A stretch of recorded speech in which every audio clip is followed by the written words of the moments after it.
Hello, my name is Ece Temelkuran, and the reason I'm here today because I wrote this book called How to Lose a Country, and it's in Italian. It's called Come sfasciare un paese in sette mosse. Excuse my pronunciation, I don't know the language. And the subtitle of the book is The 7 Steps from Democracy to Dictatorship. Okay, this book has been published, it was published in 2019. It has been 2 years now that it is published, but I think it is becoming more and more timely because everybody seems to be losing their country or feeling like they're losing a country. The book was published in several languages, and one of them was Italian. And I have to be honest with you, one of the countries that the book resonated with, it resonated most was Italy for obvious reasons.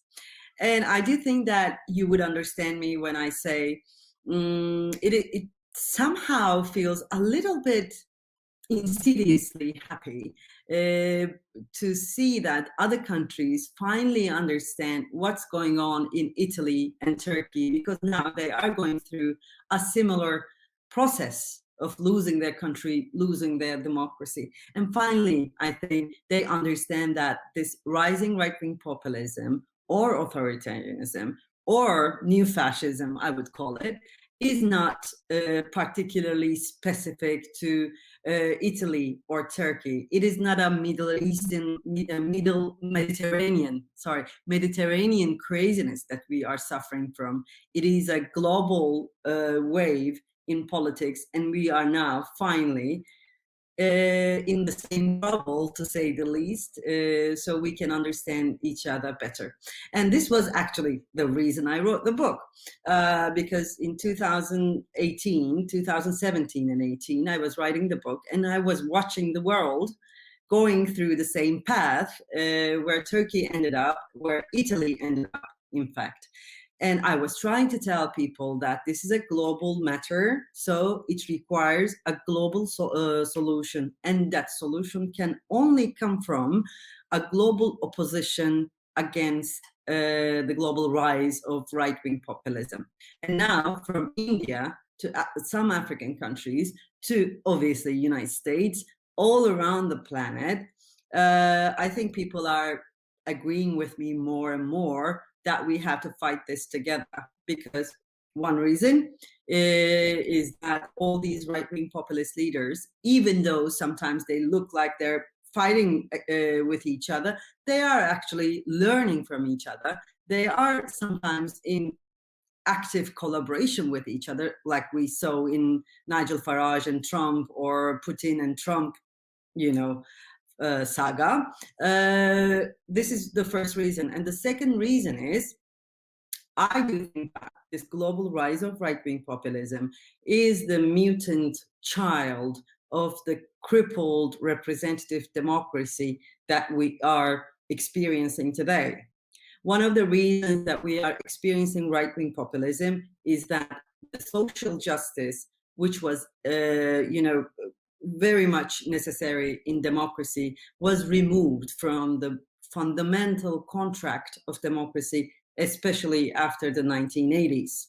As you might remember, there was Margaret Thatcher and Ronald Reagan, and from both sides of Atlantic, they were saying the same thing: there is no alternative.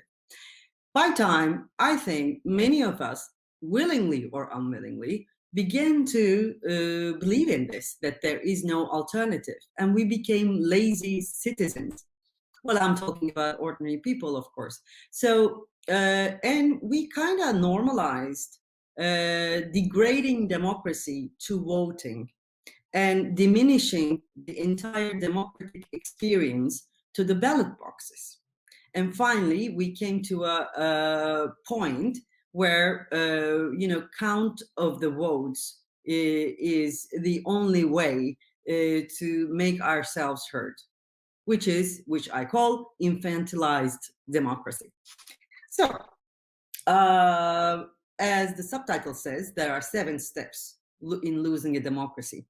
These are also global patterns of right-wing populism and how it seizes the power how it keeps the power, and how it actually constantly asks for more power, to be ultimate in this, ultimate final position, to have no other power, political power, than itself. So 7 steps are, and I think it will resonate with Italians who haven't read the book yet. 1, create a movement. They all create a movement because party is over. Party is so 19th century. So they are creating a movement, which is a very promising word because it has action in it, and it's also fluid, and it is also ambiguous. So anyone can be part of it. There's no responsibility in it. And also there is this a little bit revolutionary sentiment. The second step is disrupt rationale and terrorize the language. I don't know if you noticed, but speaking to a right-wing populist feels like making a milkshake without the lid on. So I was wondering how this could happen.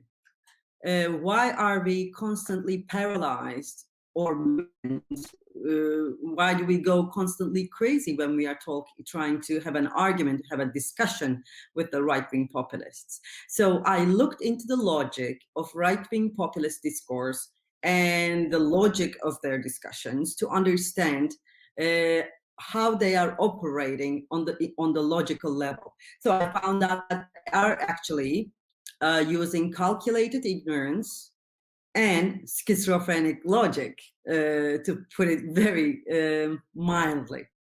So what they do is actually they are using this counter logic formula in every discussion. So you cannot really operate within the Aristotelian simple logic.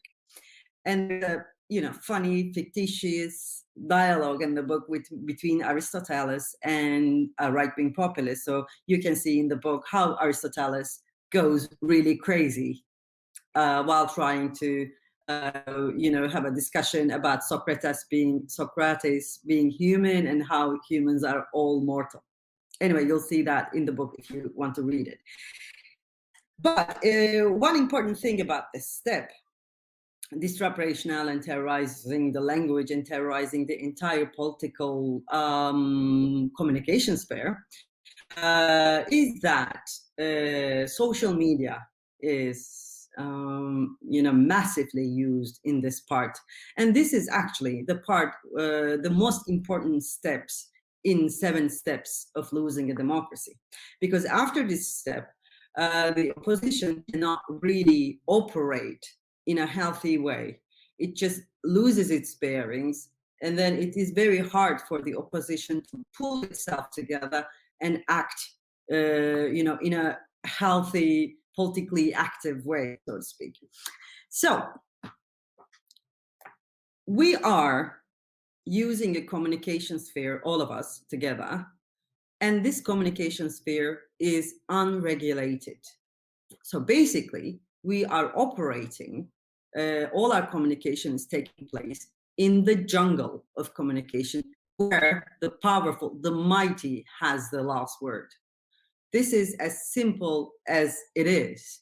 So we are operating with Facebook, Twitter, Instagram, or any other new, appearing media. So these medias are so powerful now that no democracy on this planet is powerful enough to regulate it. Even the international and supranational political institutions are not powerful enough to put rules and to apply these rules actively. I don't know if you heard, but in Australia lately, Facebook decided to ban giving links to the news, just because there was a disagreement between the Australian government and Facebook. So suddenly we are in a new communication universe where political powers cannot control the communication that we are going through. This is massively important because, one, truth and fact are determined in this communication sphere, where the highest bidder has the last say on what is true and what is a fact. Also, we are very much open to the attack of the trolls, because they can use their political power or financial power to determine what the truth is and what the zeitgeist is actually. In order to understand in order to understand the gravity of the situation, we can go back to Second World War and Nazi era, and remember that the first time radio was mass produced was the time when the Nazis came to power. So the radio was used for Führer, or the propaganda machine of Nazis, to make propaganda and to establish the truth in their own liking, according to their own liking. So we are using a communication sphere where right-wing populists have the power to determine what truth is, what is good is, and what is right. So this doesn't feel so dangerous when you're using Facebook and sharing kittens or unicorns and whatever. But it becomes really interesting and dangerous, as we saw it happening during the elections in 2016 in United States, or during the Brexit. There were lies, massively mass-produced lies, and people believed in it because, as Goebbels said once, if you lie constantly, if you are insistent on lying, one day they believe you. I do not like giving Second World War references or Nazi references when I'm talking about this time, but sometimes it becomes inevitable. This is one of those times, I think. That is why I do, repeat this over and over again, and people have to understand. Fascism do not come in uniform always. It can come in hoodies as well. And there is another thing about the digital sphere that our communication is mainly taking place. We are living in an illusion that these communication tools like Twitter, Facebook, social media, whatever, as if they are an agora, like in ancient Greek in the city states. They are not agoras because they're not public places, actually. They just create the image or the illusion of public space because they have so many users. And they also create the illusion of everybody has an equal say. No, everybody does not have an equal say. And this is one of the biggest illusions of our communication sphere today.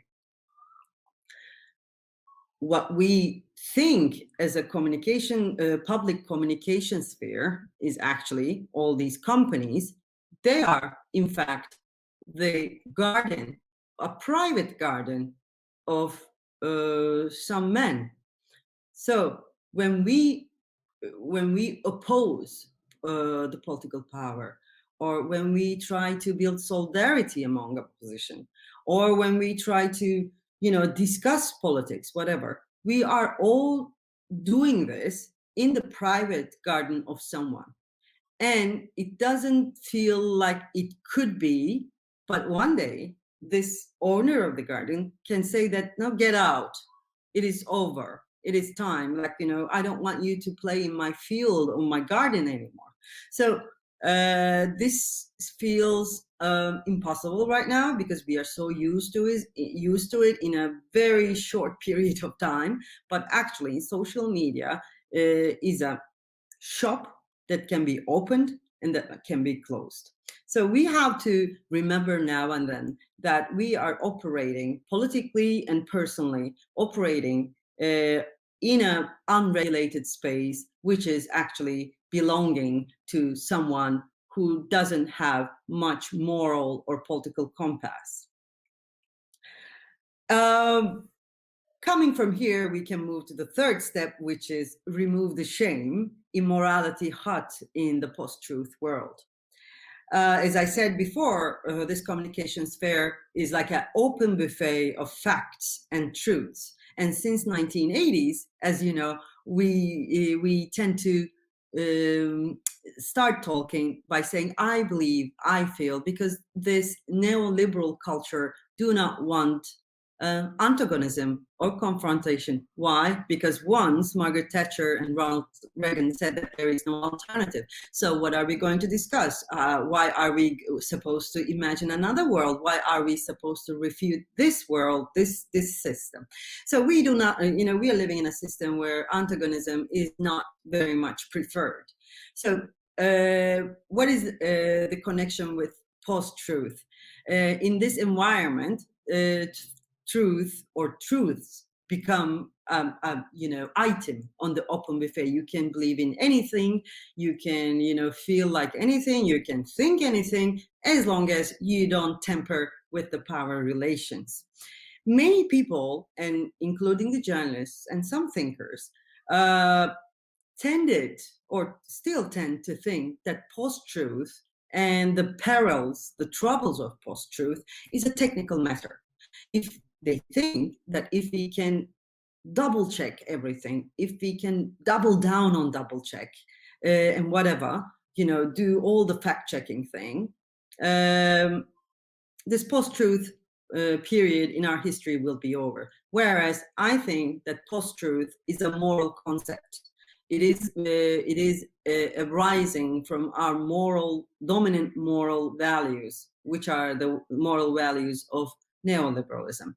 Because in neoliberal understanding of the human, actually you don't have the good. The good is so ambiguous. So, and shame is only related to bodily desires, whereas shame, if you ask me, should be associated with undignified act. Okay, let me put it this way. In today's world, whenever you turn on the TV, whenever you turn on your social media account, you can be subjected to a dozen of indignified act right away in only 1 minute. You can see the refugees being shot at on Mediterranean. You can see the poor people, being wiped off from the public sphere. Well, anything. There are too many things, in fact. So only if you think that lying does not require shame, or it would not damage the human dignity or your dignity, you can lie massively, you can lie consistently. It is the longest chapter in the book, but this is what I'm going to say right now, right here. I hope you read the book so you understand the moral issue within the post-truth world and how we are trying to make it smaller and smaller, like a technical thing that needs a little bit fixing and it will be over. No, it won't be over unless we are aware of this moral problem beneath the post-truth. The fourth step in losing a country is dismantle judicial and political mechanisms. By the way, I'm reading from the English version of the book. If anyone wants to read in English, this is the paperback edition. The hardcover is more handsome. It is blue. Dismantling and judicial mechanisms. This goes to the British people mostly and Americans, because they were the ones who trusted most in their traditions and institutions. Whereas, right, it's a virus that it gets to everyone. So, and we are in the age of disintegration anyway. Every political institution, be it national or international, are disintegrating. So I think it is time we don't, trust over trust our institutions, and we might consider or reconsider our traditions as well, because neither the institutions nor the traditions helped Britain and United States, and I think Italians would be the best to explain them why they didn't work. The fifth step is design your own citizen.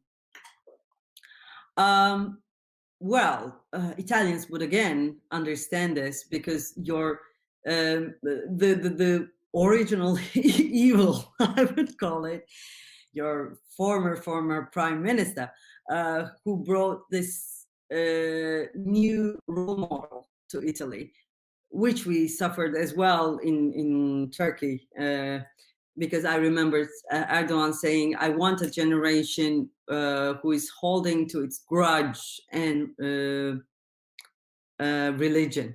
So now they designed their own citizen, and they started doing it from the early years of their power. So this designing citizens there's a funny part of it, actually, because it always starts with women. Somehow, political powers, any kind of social engineering projects, believe that women are Play-Dohs. You can, reshape them overnight, and then next morning you have a new ideal woman for the new political system or political project.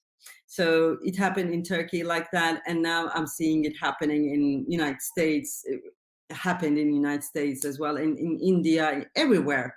And this is one of the reasons, by the way, that right-wing populism and tampering with women's rights, and everywhere we're hearing more and more stories that sounds like Handmaid's Tale, Margaret Atwood's novel, because misogyny is the wingman of right-wing populism.